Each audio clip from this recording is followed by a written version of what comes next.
അവൻ അവിടെ കിടക്കുന്നത് ഈശോ കണ്ടു.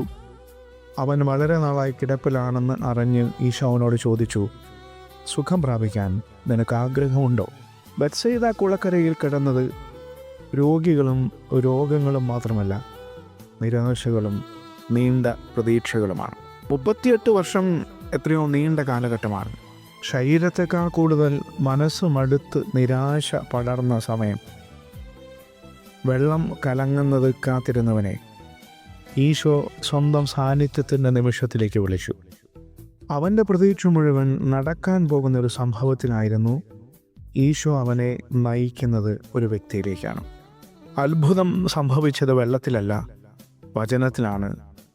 ദൈവവചനത്തിൽ. ആകാശവും ഭൂമിയും മാറിയാലും മാറ്റപ്പെടാത്ത ദൈവവചനത്തിൻ്റെ ഇടപെടലിനായി, ദൈവിക സമയത്തിനായി കാത്തിരിക്കാം. ആമേൻ.